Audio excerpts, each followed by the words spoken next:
Let's chat about why I don't want to call myself a weight loss coach. But first, hi, my name is Bex and I'm a healthy habit hacks coach. What does that even mean? I help driven, motivated women that are fed up with diet culture filter out the noise and take charge of and customize their eating habits for life. By combining the science of behavior change with evidence-based nutrition, my Healthy Habit Hacks program empowers you to go from feeling overwhelmed to taking action one eating habit at a time. Ultimately, my passion is to help women find peace in their minds, leading to peace with their bodies and food. This then allows their energy to be directed to their very own missions and passions. Marketers, products, and companies know how our minds work. Well, maybe not products, but the people that make them. They know how to feed into our search for pleasure and ease, and so they know how to get our attention. But I don't want to make them out to be the enemy. Many times they bring joy into our lives. However, it does mean you have to be smart and aware of the conversation happening inside your head if you want to achieve your desired outcome. In simple terms, if you want to drive your life's car, you better be in the driver's seat. Otherwise, you're letting external forces take you wherever they want to go while you're chilling in the back seat playing Candy Crush, not paying any attention. When you're trying to figure out your ideal eating plan, it's crucial to be super clear about what you really want. You see, there's a difference between weight loss, often measured by a scale. Do you want to weigh less or even look more thin? Body fat loss, often measured by inches. Do you want to look toned? And overall health, measured by various metrics. Do I want to improve my vitality? Do yourself a favor and be crystal clear about which one you're after. Can you go after more than one? Absolutely. But I'd say you need to prioritize. Why? Because that's your starting point for making a plan. Having an idea of where you want to go makes the path to use much clearer, right? Plus, that helps keep you on track when your motivation ebbs and flows. Speaking of motivation, it's a tricky thing. Do you want to make a change? Sure, maybe right now.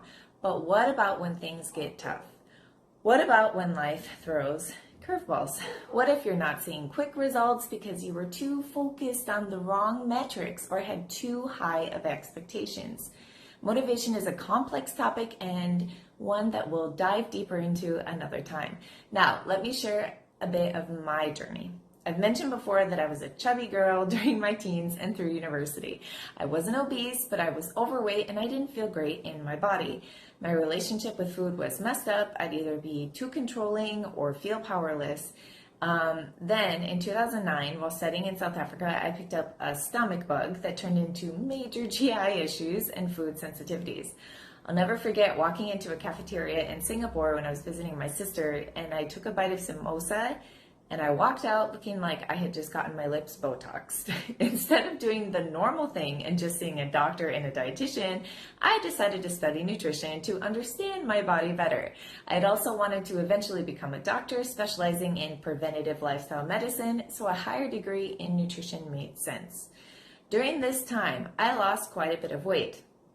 It wasn't just due to my diet. I was also working in 2 different restaurants, biking everywhere, and training for a marathon. With all those changes happening together consistently and intensely, something was bound to give. Unbeknownst to me, I was rewiring my brain. I was highly motivated to feel better, and my environment provided plenty of opportunities for that. I was creating habit loops. It wasn't until I had been flying for a few years, my body was getting super tired, my routine was inconsistent, and I was battling some hormone-related issues that the weight started to creep on. And I knew it. My airline, like many others, had a weight management program. Flight attendants often struggle with eating because of factors like inconsistent routines, fatigue, and environments filled with tempting food. So if a flight attendant no longer fits into the size parameters of the airline, it uses negative feedback as motivation, sending the flight attendant to the weight management program. If any Americans are watching this, that idea might be a bit crazy. My airline wasn't even the most strict. Some airlines have only 2 uniform sizes for women to discourage weight gain. I shouldn't be laughing because it's actually sad. If they gain it, they can't work. I was never put on the weight management program, thankfully, because I had habits in place to keep me healthy overall, which was my top priority. However, at one point, I was uncomfortable with my size and decided to take charge of some habits that were not flourishing. I dialed into those eating patterns that I had already created and maintained and eventually returned to a healthy size for me. So that was in 2020, and now nearing the end of 2023, I've been maintaining and thriving, especially now that I have a consistent routine. Weight isn't the only measure of health. It's a metric to consider, yes, but it's not the only one. And that's why it's essential to understand what you want when it comes to your eating habits. I had a client who said, "But Becky, doctors weigh babies right after they're born to check their weight, so it must be important." She's absolutely right, especially in that situation. But doctors also measure a baby's pulse, check their skin color, listen to their lungs, and assess the reactions to stimuli. So the point is that weight isn't the sole indicator of health. Metrics are incredibly important. You manage what you measure, but you need to be very clear as to what you want to manage so that you can decide the best way to measure it. So just to be very clear, I am not against using weight as a metric. It can be a very useful one. I just don't want you to latch onto the idea that weight defines how healthy you are, or even that how you look on the outside is the sole or best indicator of your health. Building muscle and losing body fat in general is a healthier mindset because muscle is important for many reasons, but even that can be distorted. Women need a percentage of body fat to be metabolically healthy. The practice of macro counting, which is often associated with body composition, can be effective, but can also encourage the idea that you can eat anything within your macros regardless of its long-term impact on your health. To me, that can lead to a lot of permission-giving thoughts if your main goal ultimately is vitality.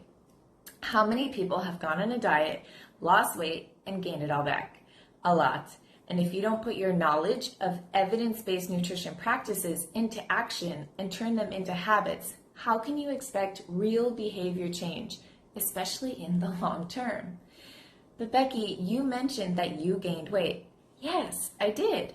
But I didn't let myself go, which is another way of saying I didn't give up. I understood the conversation happening in my mind, as I've talked about in other videos, and I engaged with it. Ultimately, I navigated the barriers in front of me to let my eating habits, the ones that I had already established, truly grow and flourish. If you don't have a good idea of how to take care of your body, don't recognize the barriers holding you back, and don't practice taking charge of the conversation in your mind, you're doing yourself a disservice. You can be super skinny and weigh next to nothing, but still not treat your body well. Not like the Ferrari, it really is. And so this is why I don't label myself as a weight loss coach. I don't believe I'm serving my clients to the best of my ability if that's my focus. Have people lost weight while working with me? Have they lost inches or had their clothes fit better? Absolutely, because they were focused. They thought about it and they took action. Research shows that even if people don't consciously change anything about their diet, simply recording what they eat increases their chances of losing weight. Your mind is a powerful tool, so use it. And P.S., I've also had a client who was pregnant, rock star. Dealing with a changing body during pregnancy is a whole different challenge, but she recognized the importance of building healthy eating habits for herself and her growing family. So I'll discuss habits, their definition, and how I see them in another video. Life comes in seasons, just like motivation. Set yourself up to care for your body no matter the season or how motivated you feel. Start with self-kindness. Plant those seeds and enjoy the journey. There's a lot of beauty in it. So that's a wrap for today. I hope you found this video insightful. If you have any questions or insights to share, please feel free to comment below. And if you found this video interesting, a like and a subscription would be greatly appreciated. Thanks for tuning in, and I will see you next time.